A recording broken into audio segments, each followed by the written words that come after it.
जम्मू कश्मीर विधानसभा में बुधवार को एक ऐतिहासिक कदम उठाया गया जब राज्य के विशेष दर्जे आर्टिकल 370 की बहाली का प्रस्ताव पारित कर दिया गया। जैसे ही विधानसभा की कार्रवाई शुरू हुई, उप मुख्यमंत्री सुरिंदर चौधरी ने इस विशेष दर्जे की बहाली का प्रस्ताव सदन में प्रस्तुत किया। इस प्रस्ताव ने सदन में भूचाल ला दिया, खासकर भाजपा के विधायकों के बीच, जिन्होंने इसके कड़े विरोध में जोरदार हंगामा किया। इस बीच विपक्ष के नेता सुनील शर्मा ने तीखी प्रतिक्रिया देते हुए कहा कि यह प्रस्ताव विधानसभा के सूचीबद्ध कार्य का हिस्सा नहीं था। उन्होंने दो टूक शब्दों में कहा, हम इस प्रस्ताव को खारिज करते हैं, यह सदन का मूल एजेंडा नहीं था। और वहीं भाजपा विधायक श्यामलाल शर्मा ने इसे मिलीभगत का मामला बताते हुए स्पीकर पर गंभीर आरोप लगाए और स्पीकर ने इसे बहुमत से पारित कर दिया। इस पूरे विवाद के बीच विधानसभा स्पीकर अब्दुल रहीम राठन ने ध्वनि मत से इस प्रस्ताव को पारित कर दिया, जिससे भाजपा सदस्यों में आक्रोश और भर गया। प्रस्ताव के समर्थन में पीडीपी, पीपुल्स कॉन्फ्रेंस और सीपीआई-एम जैसे दल भी शामिल हो गए, जिन्होंने इस प्रस्ताव का समर्थन करते हुए नारे लगाए। प्रस्ताव के पारित होते ही भाजपा विधायकों ने स्पीकर के खिलाफ नारों के साथ विरोध और तेज कर दिया, जिससे सदन की कार्रवाई को स्थगित करना पड़ा। इस विवाद और राजनीतिक ड्रामे के बाद ये देखना दिलचस्प होगा कि यह प्रस्ताव जम्मू कश्मीर की राजनीति को कैसे प्रभावित करता है। चलिए अब विस्तार से समझते हैं जम्मू कश्मीर विधानसभा में अनुच्छेद 370 को बहाल करने को लेकर क्या क्या हुआ।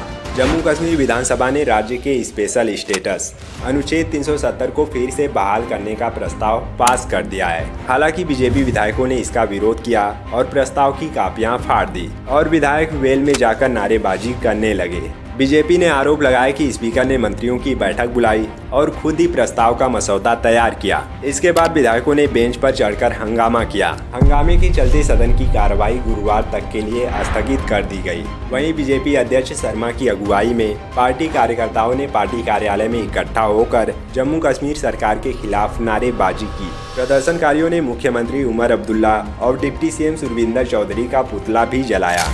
भाजपा ने आरोप लगाया कि नेशनल कॉन्फ्रेंस जम्मू कश्मीर के लोगों को गुमराह कर रही है और कहा कि कोई भी विधानसभा अनुच्छेद 370 और 35A को वापस नहीं ला सकती। सदन की कार्रवाई शुरू होते ही जम्मू कश्मीर के डिप्टी सीएम सुरिंदर चौधरी ने विशेष दर्जे को बहाल करने के लिए प्रस्ताव पेश किया, जिसे केंद्र ने 5 अगस्त 2019 को रद्द कर दिया था। इसमें कहा गया है, राज्य का स्पेशल स्टेटस और संवैधानिक गारंटियां महत्वपूर्ण हैं। यह जम्मू कश्मीर की पहचान, कल्चर और लोगों के अधिकारों की सुरक्षा करता है।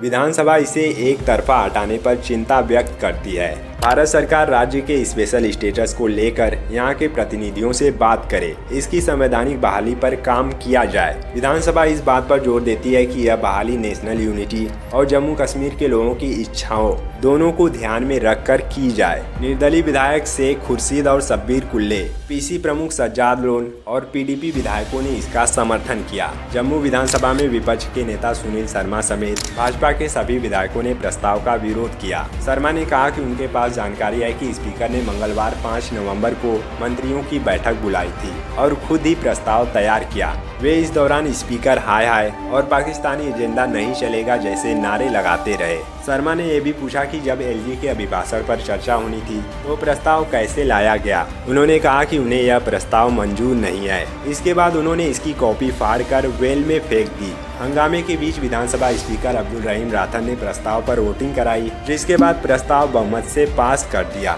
वहीं भाजपा विधायकों के आरोपों को लेकर स्पीकर अब्दुल रहीम राठन ने कहा, अगर आपको मुझ पर भरोसा नहीं है तो अविश्वास प्रस्ताव लेकर आएं। केंद्र सरकार ने 5 अगस्त 2019 को जम्मू कश्मीर के स्पेशल स्टेटस को खत्म कर दिया था। इस दौरान इसे 2 केंद्र शासित प्रदेश जम्मू कश्मीर और लद्दाख में बांट दिया गया था। हाल ही में हुए विधानसभा चुनाव में नेशनल कॉन्फ्रेंस ने अपने मैनिफेस्टो में इसकी बहाली के प्रयास करने का वादा किया था। प्रस्ताव पास होने के बाद सीएम उमर अब्दुल्ला ने कहा कि विधानसभा ने अपना काम कर दिया है।